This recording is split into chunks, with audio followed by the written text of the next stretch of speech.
Hi, everybody. Welcome to Crowdfunding Countdown. This will be the last one in this friggin' echo chamber. The students above me are moving back in. So if you hear slamming or smashing or loud music where I'm filming this in the dead of night when most people should be asleep, well, that's why. And so if I'm more harsh on some of these games, well, that's also why. We're going to take a look at every single board game campaign finishing up this week. It's a light week. It is a really light week. There's nothing really of particularly high esteem to focus on, but we're still going to take a look at it because that's what we do. Episode 106. If you're here for the peak oil giveaway, well, you should have waited. You should wait until next week. Anyway, before we get into it, I want to give a huge shout out to my newest patron, Jay. Thank you so much for jumping on board and supporting the channel. If you happen to sign up for Patreon, again, I'm filming this a little bit earlier in the week than I usually do, so your shout out's coming next week. But yeah, Jay, thanks so much for jumping on board. It never goes unnoticed, for sure. It's so mind-blowing to me consistently, and I'm super appreciative that people want to support the channel. So thanks to my patrons. If you have been a patron, if you were a patron in the last month, well, I just gave away a cool copy of Riffle. One of my patrons, we like doing giveaways. We got a little fantasy football thing going on where another patron is sponsoring that giveaway. For whoever wins the fantasy football season is going to get a game. Another patron sponsored the Riffle giveaway. I really appreciate everybody who does support the channel, and I try to give back as much as I can. So you'll all get an extra entry into the peak oil giveaway that's upcoming next week as well, because you're all so great. And now I've said it on camera, so people don't accuse me as a shell. And if you can't sign up for Patreon, that's completely okay. Thank you for liking, subscribing. Much appreciated. Let's get into the week. Enough of this preamble. This is what the intros of YouTube videos shouldn't be, but I don't know, I find these Monday videos are just a time for us to hang out and calm down and maybe share one laugh or two, just one, and we'll see what I can do. And I'm gonna lose my friggin' mind at some point in this video, and it's not the game's fault, but it's part of it. It's part of your fault. It's part of your fault. Let's start it off. Just quickly, I just wanted to focus on this. It's a pay what you want. Anytime I see pay what you want, I'm going to support it. But if you are a minis painter, you can get 21 different sizes of ready-to-print STL bases. A herringbone wargaming base. It's better than a regular base, and so it's something that you can slap your minis on if you're also printing your own minis. I think that's cool that bases are equally important, and providing something that has that texture is really neat. So yeah, check that out. If you have a 3D printer and that's something that interests you, drop a buck or something or more. Anyway, on to the first game for the week, and that is Algomancy, which is a competitive card game with deep strategic gameplay. Draft with other players out of the box or create custom decks. You know how I feel about competitive card games. So it's just like Duel Monsters. Well, that. And also, I was forgetting I really meant collectible card games, but any CCG is the same. Did you know, also, my initials are basically CCG? Well, they're CCFG. Collectible card frigging games. That's what I love. I'm jealous of them, okay? I just wanted to admit they're taking the attention away from me. But let's check this one out. All right, seems all right. I like that they said there's a bunch of cards in the base game. Oh, and a $5 print blade too. That's great. Approximately 70 pages. Well, at least they tell you the amount. I think that's really good. Never would get it to print it out, but 70 pages of stuff that you can actually just get for $5 and then print yourself is ridiculous. And I like this as a concept, actually. A competitive card game where you draft during gameplay to adapt to your opponent's strategy. I remember seeing another game that was similar to that, which had that drafting element to it and then having the battle. And I think that's interesting because it doesn't rely on who has the best deck, but you actually have a chance to react to things. I am interested in this. Region-limited interaction enables parallelized multiplayer gameplay. That sounds like the small text at the end of a commercial for that cream about rashes. Well, how you got the rash was the parallelized multiplayer gameplay. No need to gamble on packs and buy expensive singles. See, now you're speaking my language. Love that. And Shreya Kitten 89, it says it's one of the best card games I've played in a very long time. So are we gonna spit in Shreya Kitten's face or what?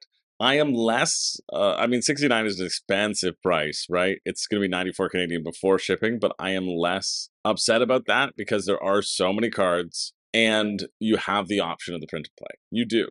This is cool. Algomancy is a bottom-up mechanics-first game designed by PhD scientist and popular Magic the Gathering content creator Caleb Gannon. Yeah, you're pretty popular. Who's known for his creative deck building as well as his powered synergy cube. He made the game art, which is talked about more below, and he wrote a 10,000 plus word essay about his goals and intentions while making the game. That's cool. I mean, I love all in one in a box. I really love that. A bunch of resource cards, cool.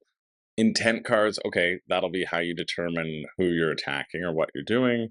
The game rulebook right here, boom. Yeah, I am much happier with this than I expected I would be, and I haven't even read the game play.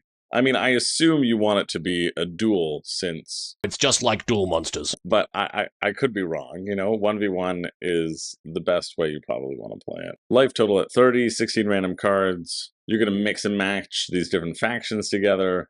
That's fun. I like this art. Mana cost up here in the top left corner of a card. A simple descriptor, where it's from, and then the stats, the health is in the top corner as well. Feels very similar to Magic in terms of like feel, but I'm excited for this. Okay, this is kind of neat. Not all cards can be played equally. The ability to play a card is determined by its timing, showcased in the top right corner. Haste. You can play this in the mana step in the main phase. Battle. Battle can only be played when in combat, so it's probably reaction cards. And then Virus. Cards with the Virus icon allows you to augment cards from hand during combat. And then with no icon, well, then you just play it during a main phase. Okay. You're going to be playing your resources down, very similar to Magic's lands, it seems like. So you draw 2 cards during the draw step of every turn, and then drafting is a process of selecting cards from packs of 10 cards. At the start of the game, or when the draft is refreshed, each player is dealt a pack of 10 cards. You may choose which cards from the pack you wish to add to your hand, but for every card you add, you must put a card from your hand back into the pack. Once again, leaving 10 cards in the pack. To make drafting more manageable, players are allowed to pick up the pack, put it into your hands, then you draft. Yeah, that makes more sense. Once you've finished drafting your desired cards, make sure the pack contains 10 cards and pass it clockwise to the next player. Oh, that's kind of cool. So it's like Inish in a way. Inish does this as well. I just played that again the other day. Where, like, if you get a bad hand, hi, Artie, you want to sit? You want to cup? And I like that, because if somebody has a really good draft, like 2 times in a row, they're going to have to make those hard choices and put it back and forth. Cool. Mana step is when you're producing resources, and you can play some haste turns. Then you're going to have your main step. And basically, they said that's no real first player or whatever, but like that's just for team modes. Everybody kind of with the initiative is the ones taking the moves, and then the non-initiative player then gets to respond to it. That's fine. Unlimited columns, but you're placing them in columns, and you set an attack pattern. But they're always going to be moving up into this new card combination because the things at the beginning can attack. That's cool. Yeah. And of course, you can augment your stuff, and you basically still want to just trash the other person, right? And in order to get resources, this is highlighting this here, which I think is important. You can recycle cards in your hand to always get resources, but this means that you're working with fewer cards, which I like. The decision of what to put forward to attack versus what to keep to defend also seems potentially interesting. Yeah, if you like these head-to-head card games, definitely check this one out. I think this looks solid. I do. What's the shipping on this? $69. Shipping to the US is $16.25. Canada, $15.37. Hey, that's it. This is a bit weird phrasing because it says the base game and the full game, which I don't like. I think that's silly. And when are you going to want to play this with 10 people? That sounds very dumb. But 2 to 5, that seems reasonable. So I just worry about that. $15.37 to get to Canada. So again, like $110, $120, that's way too expensive for my enjoyment of 2-player card games.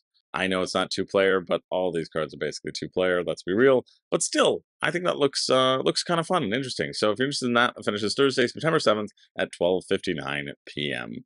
Moving along to Joyride, Survival of the Fastest. Crash, blast, and race your way to victory around customizable tracks in the adrenaline-fueled frenzy of Joyride. Your standard racing game, where you're shifting gears whenever you got to turn corners, and that'll determine the sort of dice that you got to roll. I'm not a huge racing game fan, really, so I already know this isn't for me. Please don't rub your face on my microphone plug. I do like how this map is structured, though. Like, it's a very simple map, and then you just put the checkpoints, right? So you got to go through those different checkpoints, I assume, to finish a race, and it doesn't matter how you get there. It's kind of like croquet. As long as you get through there, you'll be fine. Rulebook is about a fifth of the way off the page. Good job. Let's look at it. So this is the anatomy of the car. You have a front arc and a back arc, which will be important later. Then you have a dashboard where you can change your gears, and you can lock in your dice. And you have 2 item slots. Okay. Yeah, this art design is really fun on this for sure. Usually you'll lock some dice, move that distance, then roll the remainder and move that distance. Okay. Cars always move in a straight line, so that's the 2 rolls you can go burp and then burp. And the difference of gears is just you have more dice to play with, but you may go around and push through. You can also smash into stuff and you take damage. Collisions, you can bump your opponents to sideswipe them, and that can help move your car and rearrange them. Damage will be taken. You can pick up items, and you can throw items down on special spaces and explode people as well. Many items cause an explosion. Yeah, that seems to be the item sort of situation. But I like that there are items that gives it that, again, that Mario Kart feel. We're going to see another sort of Mario Kart feel as the time goes by. All right, what's the price? £30, 52 Canadian. That seems reasonable. Oh, wait, sorry. No, that's not. That's Joyride Duel, which is only happening next Gen Con. And then Joyride Survival of the Fastest, £50, 86 Canadian. Yeah, well, that's disappointing to me. I was going to be very favorable if it was 52, 86, and so it'll be about $100 after shipping.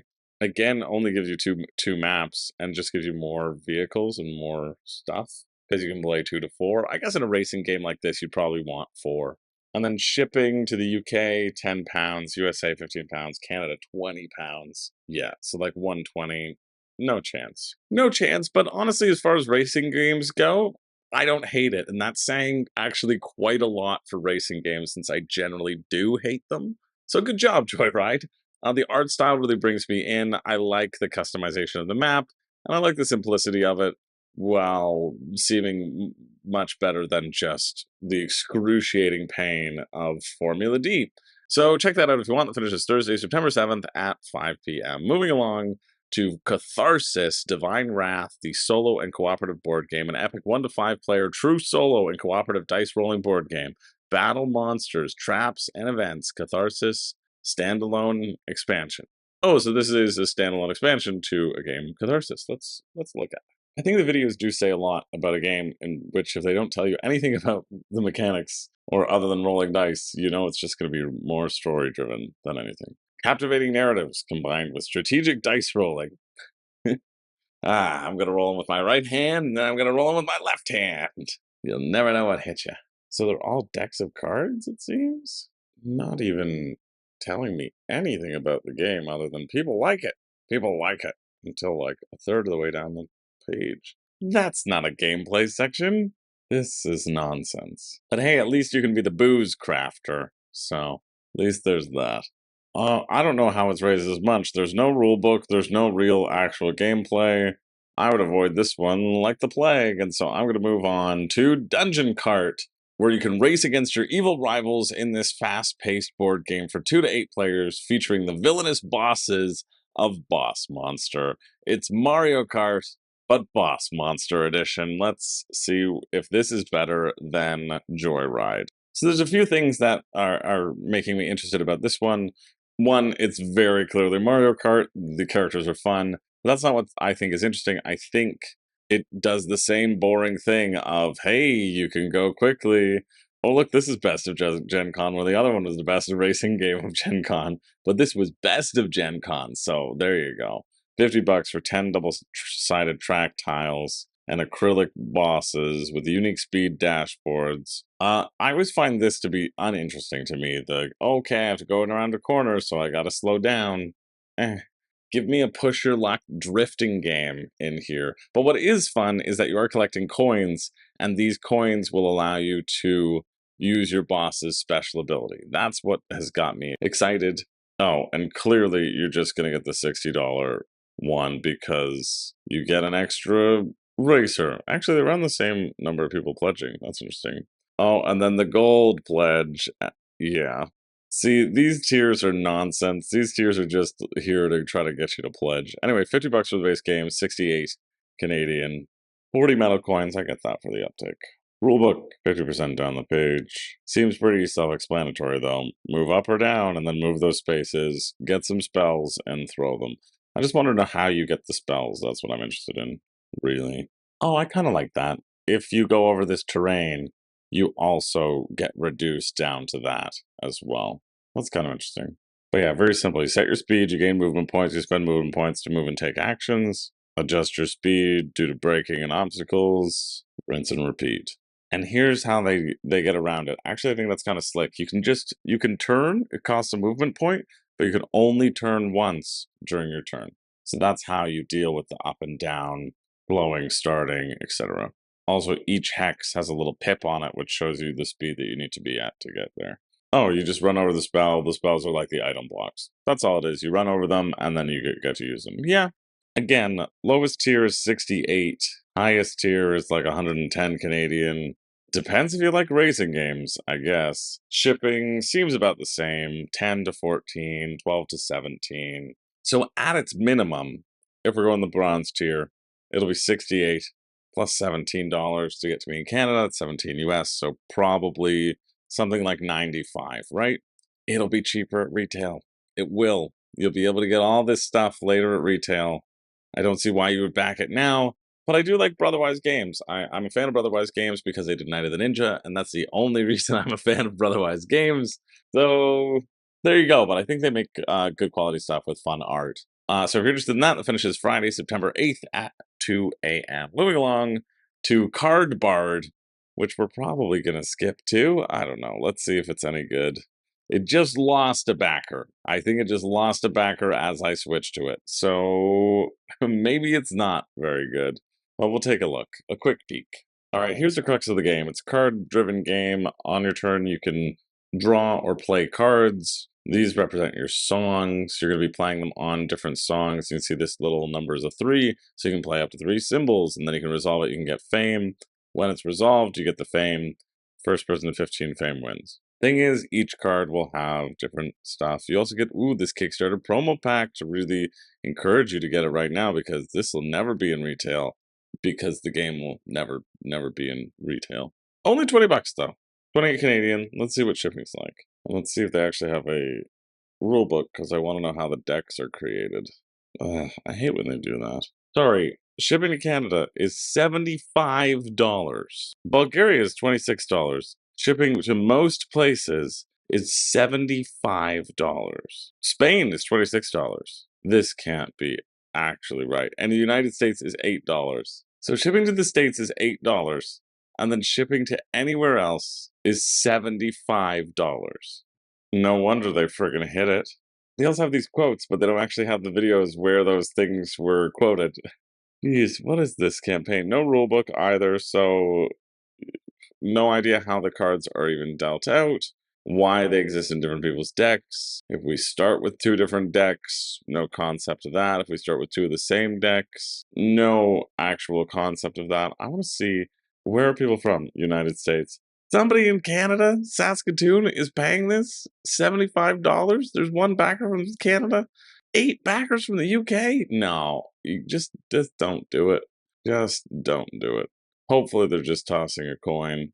That's bananas to me. I mean, if you live in the States, maybe, but again, there's no rule book, so you don't really know actually the breakdown. You can't really see the different types of cards that are in there. No, this is a miss. If you want to waste your money, you can spend it Friday, September 8th at 10 a.m. Let's move along. Just quickly to this one. This is Enclave, a tableless role-playing game. This is a diceless and mechanically deep RPG promoting storytelling, teamwork, and creativity. I don't normally cover RPGs in the Crowdfunding Countdown.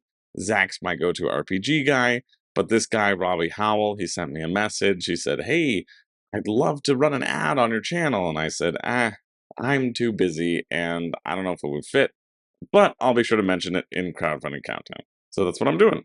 I am, however, getting a bunch of free stuff from Temu, and I'm seeing, because like three different people reached out to me, and I'm seeing if they'll give me free stuff for each of them, and I'm going to see if they'll give me money and not realize the other people are paying me, because it's all a big thing where they're going to send you counterfeit games, and then I'm just going to talk about how the games that they have on their site are likely counterfeit.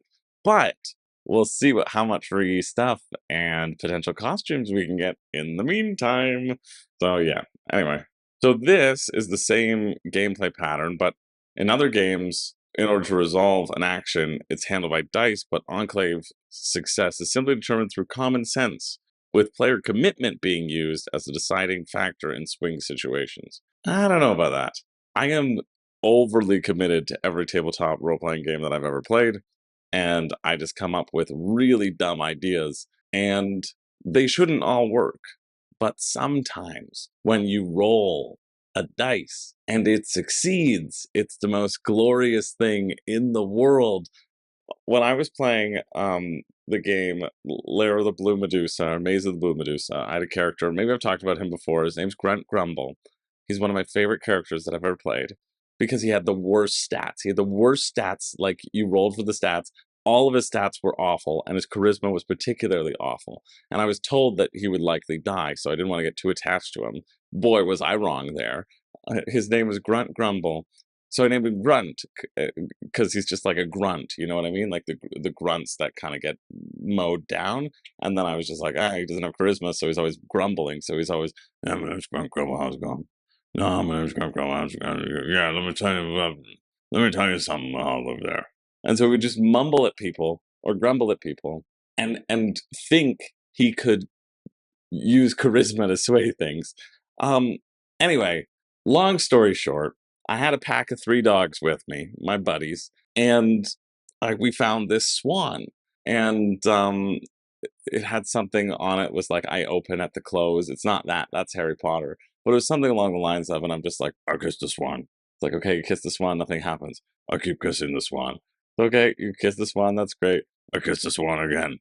Okay, roll to see what happens. So I rolled a 20, natural 20. The swan fell in love with me and joined my pack of animals, and then we were being chased by some glittering ghosts, and I jumped into like a vat of wine, and I got the swan to spread out its wings and have me and the 3 little dogs under the wings, hiding under the wings so the ghosts couldn't see me and would just think it was a swan swimming in its normal vat of wine, which is where we found it. And yeah, rolled a 20 on that one too. Complete success. So what I'm saying is, dice are fun, and I don't know, Robbie, you got to convince me otherwise. This game will either turn you into an actor or a MacGyver. So I guess if you want that to always succeed, which is funny now that I think about it, because I would have been devastated if it didn't. I don't know. Sometimes the bullshittery of tabletop RPGs is the fun bit. And what if a game was something where that could work all the time? I don't know. Anyway, if you like role-playing games, check this out. That's all I'm going to say about it. Let's keep moving to this. I think it's changed my mind. Explode into ludicrous debates and absurd chaos as you try to have the last word. I tell you, Grunt Grumble would be really good at this. I expect this will be just a horrible game.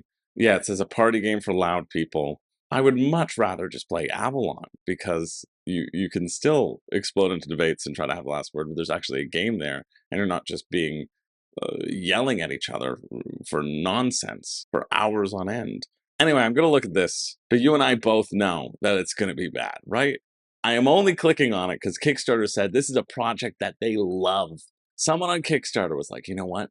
This is the future of board gaming. I love this. I love this more than life itself. It was their mother's birthday, and instead of getting their mother a gift, they bought this for themselves, because they're like, you know what, there's only so much love I have to give, and I'm giving it all here. That's what Kickstarter has said about this. And if you think any different, well, you better change my mind. You know what? You might have just changed my mind. You might have done it. You're just ranking things. You're ranking things, and then you can tell people, no, we got to change it to rank things. I haven't even finished the video, but I assume the most popular ranking, that's the right answer. Let's see if I'm right. Okay, so somebody's a ranker, and they rank it first. Everybody guesses how they ranked it, and then the ranker can move their things around if they get convinced by the people at the table. You know what? I played a version of this the other night because Pat, who's in the show, he's ranked every movie he's seen for the past 6 years on a scale of 1 to 5. But here are his rankings. For the movies he loves, he puts them in a spreadsheet. He gives them colors. You know what the colors are? They're from top to bottom. Movies he loves: hot pink, green, blue, pink, and then red. Those are the rankings. So hot pink is incredible. Green is very good. Blue is, solid. Pink is not interested, but hot pink is the best, and pink is just no. And then red is don't go there. Should have been green, so because green means go, and you can go ahead and shut up about it. Anyway, you know what? My mind's changed. I think this could be a decent game, decent little party game, but you also don't need this to play that party game. 33 bucks US, 45 Canadian plus shipping, or oh, and it's free. It only ships to the States, but it's free, 33 bucks. You know what? You might have just changed my mind. 33 flat, done. So really, it's like 25 bucks. 25 bucks to do it. You could just play this for free, but you also might not. Yeah. I thought this would be horrible, as most Kickstarter party games are. I was wrong. I will admit it. Change my mind. I can be a big enough man to admit when I'm wrong. Cute little game. Check it out if that seems interesting to you. That finishes Saturday, September 9th at 9 p.m. Moving along to Eter. But I don't even know her. God damn it. Players fight a duel, creating a playing field during the game. They may use the ability of mages or power of 4 elements. Ah, well that clears some things up. Players fight a duel, creating a playing field during the game. See, this is where commas are important. They may use the ability of mages or power of 4 elements. See, a little bit better. All right, seems easy enough. I want to figure out the actual point of it. But you have the same deck, and you're laying cards down in the grid to win the magic battle. I don't know how they're going to interact, and we're going to figure it out. Also, each mage has their own ability, so they can shift things and maneuver it around. And this is pronounced Ether. No, it's not. Oh, this does not sound fun whatsoever. Each player has identical hands of cards, which they play on a table in successive alternating rounds. If you manage to make a line of 3 cards of your color, then you win. So it's tic-tac-toe. But beware, each card has a number 1 to 4. An opponent can play their card on top of yours if it has a higher score. Oh no. You can place cards face down and reveal them later. I don't even want to download the rulebook. 13 euros, 20 Canadian for tic-tac-toe. Or you could just play this with cards, because now you kind of know how to play it. That seems very boring, but if that's exciting to you, check it out. That's Sunday, September 10th at 11:59 a.m. We're moving on. All right, next up we have Castles of Aragon, which used to be Castles of Aragorn until J.R.R. Tolkien's estate gave them a cease and desist, and so then they gave the bare minimum change. I thought they were going to go with Rhaegorn, but they didn't. I don't even know where my head is right now. Anyway, it's a little print and play that we're going to take a look at. Shape the land of Aragon as you please, in this print and play roll and write game. I don't know why I thought that was funny, but I did. You won't be shaping the land of Aragon for points. You'll be shaping it as you please. Just do what you want. You either place a castle or place a terrain type, and each castle has its own rules for scoring. Okay, that's kind of neat. You roll 2 dice, and you can take either of the numbers, or you can add them together, or you can subtract them, which I like quite a bit. It'll also determine the number of that specific terrain that you get to put on a specific square, and then you must draw one of these castles, one of the 6 castles in somewhere throughout the game. And each castle has their own little objective. Yeah, kind of like Cartographer's Light, let's say. Not really, because Cartographers has the different goals, but you're building a map, so I'm sticking with it. 3 euros, $5 Canadian. Seems not too bad. Better than most roll and writes, I'd say. So if that interests you, that finishes Sunday, September 10th at 1:15 p.m. Moving along to something that's raised just about as much. Rule the Waves, Brittania. an update to the quick playing 1 to 2 player game of taking control of a British warship during the Age of Sail. 50 backers are on this one. And let's see. No rulebook, which is annoying. They've got this video. How long is it? All right. Anyway, it's just a game of you're going to pick a ship that's going to have stats. You're going to work your way through a deck of cards. You're going to roll dice and see how many ammunition you spend to try to hit the number of the dice that you're shooting the card down. Work your way through the deck. Different things will happen to you. Random events will happen to you at certain points as you go through. That's how that one works. Seems not the best. It just seems fine, right? It doesn't seem. It's not my cup of tea. Just rolling dice and trying to hit a number. But if you're interested, that's $25, 34 Canadian. Shipping is $7 US or $12 to get to Canada. So 32 US for that. I don't think so. But if you're interested in that, check that out. That finishes Tuesday, September 12th at 7:26 a.m. Moving along to Galaxy Postman, a space adventure. It's your first shift as a Galaxy Postman. Deliver your packages on time and watch out for aliens who want to ride home. Make it count. This hasn't hit its funding goal, but since it does have 12 days to go at the time that I'm filming this, because it's just finishing up, I feel like this will hit the funding goal, so I'm going to cover it just because I already looked into it for too long not to tell you what I found out. That video is also just half of it is like, enjoy our full track about being the best postman the world's ever seen, or the galaxy's ever seen, rather. I thought Pest looked cool. So this is the designer by Kai Stark and David Rimbach. I remember Roll for the Great Old Ones as well. I thought that one looked okay. I know the Wind Gambit is wildly known as the worst Scythe expansion, so I don't know if you want to publicize that. But I guess, hey, maybe I didn't get the proper memo. Maybe it is the best one. Maybe it's the best one. Fuck it, Rise of Fenris. Here are the gameplay gifts. Deliver your packages. Transport aliens. Upgrade your space shuttle. Rulebook, a little over halfway down the page. Not quite 2/3. 3/5, let's say. The goal of the game is the most victory points. You want to be playing it over 5 or 7 rounds. You get to choose. And it's kind of a sandboxy style game. It seems right now, but I'm interested in seeing more.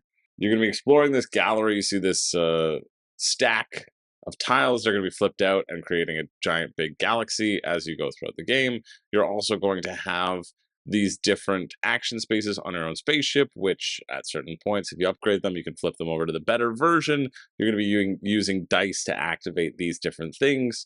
Oh, I hate this starting player. The player who last received a Kickstarter package will be named the starting player. That's the worst thing. That is counter to everything I stand for. Oh, Galaxy, Robot, whoever you are.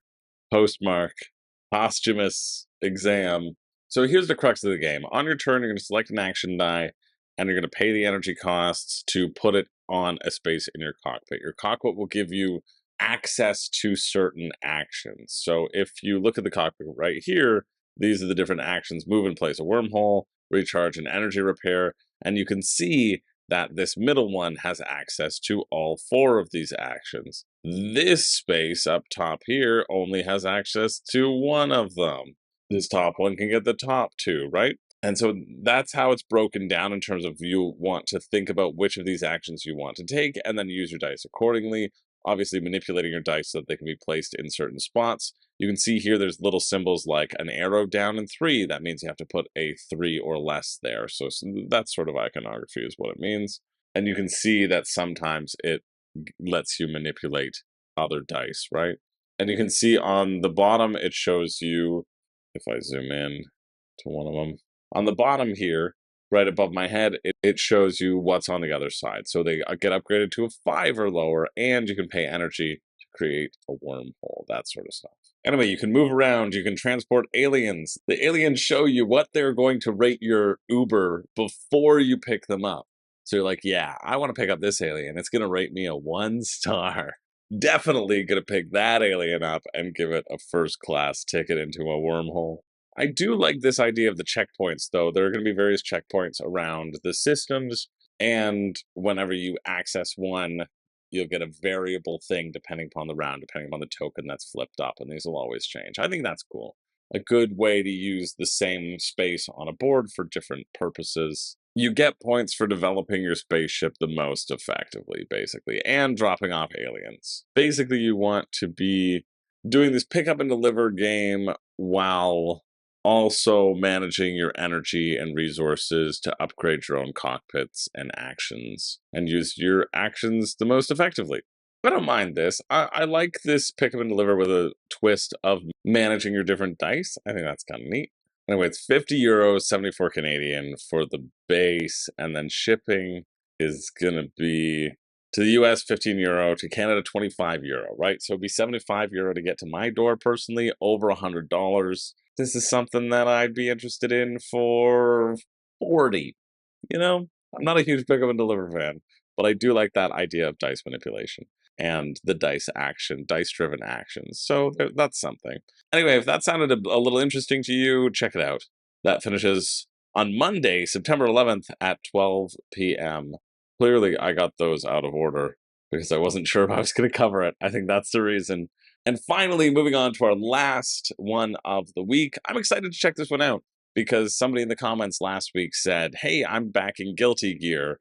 And so I am now making it my personal mission to take all of your excitement out of this game. I'm going to rip this one to shreds, and I'm not even going to wear my Guilty Gear. I'm going to feel completely fine about it. No, I'm excited to check this out because obviously whatever you are excited about, I'm excited about. Whatever you like, I like, and whatever you don't like, I don't like. Just comes down to that. The hit fighting game comes to tabletop in this glorious collector's edition, Heaven or Hell, Let's Rock. I didn't know this was a fighting game.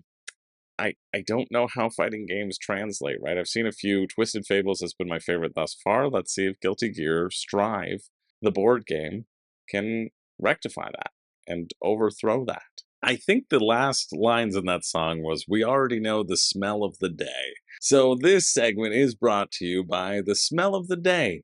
Maybe old cheese, maybe something worse. I got something worse for you. I got a bunch of apples in my pants that finally rotted. Why Oh, would you well, I've even been admit keeping to them that? warm, ready for the pie. Oh, No, tasty the pie. no, We can have a get out of slice. here. Have a All slice right, of my... this doesn't make me want to play the game. It makes me want to watch this anime. If it is an anime, it's just a series of fighting games. I want it to be an anime. I would watch the anime. I don't care about the fighting games. I want the anime and all these characters because I love the art style. But alas, ooh, no, I can already tell you it's 99. Yeah, no, I can already tell you that's too much for me. It's $100 for a two-player game that'll take 15 minutes. Why are you spending that much? Just why? Because the art's cool. Yeah, okay, I get it. Yeah, just get your opponent's life to 0 and you win. Oh, my issue here is that this how to play section here is saying draw familiar Guilty Gear cards, strike your opponent with iconic special moves, right? The emphasis here is focusing on you like that thing. You like it. You know you like the thing. Remember the video game? The video game was so fun. Board games are not video games. They need to be different experiences. And if you just try to replicate a video game experience, I think the video games are going to generally win out. But we'll see how this works. I mean, it seems pretty simple. You're going to be drawing cards, and each of those cards will have a stat, and you're going to pick one that you're going to put face down, and you're going to flip one up, and then you're going to see how those stats interact, if you can dodge, who goes first with initiative, right? Like, that's what this is going to be. Here's the rulebook, though. Very close to the top of the page. That's good. About 1/6. Let's call it 1/6. So let's see if there's anything else to this. Doesn't feel like a huge difference. Yeah, there's going to be a way that you can flip your character over, right? How much gauge it costs to take the Exceed action and gain your Exceed ability. Good name, though. Sole Bad Guy. He's the sole bad guy. Everybody else in the game, they're heroes. So here it is. We've got range. We've got power. Attacks outgoing damage. If it's got little dashes, it can't deal damage. So that's why this is a block and this is like a heal. Interesting. We have the speed, exactly the initiative, right? Determines who's going to act first. The armor and the guard to see if you can block some sort of stuff. And they have the attack effects and then the boost type. So some things can remain in play a little bit more. I like this though. Every punch you land, every hit that you make with an attack that goes into your gauge level, and then you can use and spend that gauge to do your exceed, right? To get that extra special bonus, or you use it for other things. I think that's kind of neat. It incentivizes you to be on the offensive and do like little small attacks, and hopefully that they hit. Well, that's kind of neat too. An X attack is formed by playing 2 cards with the same name from your hand face down. So if you draw the same, that's neat. But it's very simple. You check your range. Does it hit? It hits. Damage and stunning. That's some stunning damage there, mama. Yeah, then you just clean up. Nothing like super innovative or different from that very standard punch him in the face over and over again. Ugh. And the fact that in this basic game, you're not getting the standees, the acrylic standees, although I do like this, that each character comes with their own storage box. They may have taken that from Astronauts did that. That was really good. And you get a neoprene mat. I don't want it in the base box.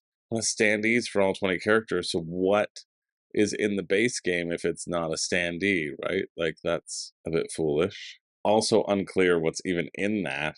And then shipping for the standard or collector is around 16 or 19 to get to Canada. Cheaper than to the United States. Wow. That's wild.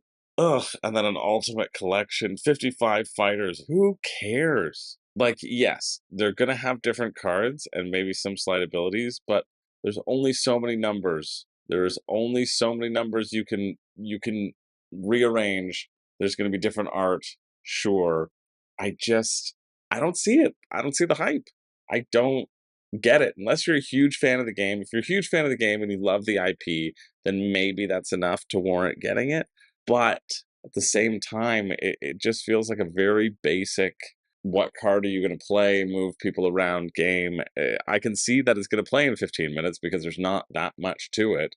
And if you're getting this to play in 15 minutes, like, why? Are you going to get your money's worth out of this? It's $99. Ugh, $499. Get out of here. It's $99 as a base, so it's like $150. You could get a lot of stuff for that. You could get Kaman's next campaign, which I guarantee would probably be better than this. Really doesn't do it for me. But hey, if it does it for you, well, that finishes Tuesday, September 12th at 12:20 p.m. That's it. That's it for the week. I'm about to fall asleep, but I do have to do a pick for me and a pick for you. Like, this is very tenuous. The real answer is there's none for either. It's not a good week. However, I will highlight 2. And you know what the pick for me is going to be? I can't believe it, but it's going to be changing my mind. If you live in the States, it ships free to the States for 33 bucks. Again, like, this is a game you can just play by yourself, and I did play by myself and enjoyed it immensely. You just rank things. You know why I'm picking it? It's because I'm on YouTube. That's the reason. Because I love ranking things. I do. I constantly ask Renee to rank things with me, and she's like, why is this your idea of fun? And I said, I don't know, because it's a good, lovely topic of conversation, and we get to pit things against each other in a competitive way and come up with our best and most favorite things. So just ranking things makes sense. I think it's actually potentially a good idea, and it really did change my mind, and I think it's funny that it did. And then the pick for you, I think I am going to make it Algomancy. I think this is something from a huge Magic the Gathering fan who's put a lot of time and effort into developing a new, interesting system. The formation deal and the combat, eh. I mean, but I'm not a huge Magic the Gathering fan either. I just really like the concept of drafting these cards and building your deck on the fly and reacting to your opponent. I think that's pretty interesting here. It's still 69 bucks, so like you'd have to be a real big fan of Magic the Gathering to consider this, I think, or a big fan or a really big fan of two-player card games, two-player head-to-head card games. But I want to give it a shout out because I legitimately think this looks neat. It definitely exceeded my expectations and looks like it is adding something to that genre other than something like Guilty Gear, which is just taking your money because you like the game. Anyway, that's it for me. Let me know what you are excited about backing so that I can shit all over it on the next one. No. I like, as always, I am here. My goal here is to inform you of what's out there because there's a lot out there constantly, and inform you in a way that hopefully touches upon the things that will actually be gameplay related, That's why I read through the rule books, so I can try to pick out if there are any unique mechanics, or if it feels very same. And if it feels similar, well, then you could go to a retail store and get a similar game for a cheaper price, right? But also, I'm a huge proponent of if you're going to be super excited to play it, and you'll be as excited when it gets to your door, games are fun. And if you got the money, I understand. Just make sure you're really excited about it and not just, yeah, I think it'll be good. I think your bar needs to be higher. That's all. Anyway, thanks for being here. I really love you all. I need to take a shower and go to bed, but I appreciate you so, so much. My name is Chris George. I do not have a catchphrase, but I'm saying goodbye to this moldy house. And next time I see ya, well, I'll have filmed some other videos, but next time I see you for Crowdfunding Countdown, it'll be in a different place, and soon we'll be home. I thought Artie was going to jump out there at the end, but you missed out. As always, thanks for being here. See you in the next one. And go check out that peak oil unboxing because you can win a copy. Don't forget, that'll be next week. Okay, bye.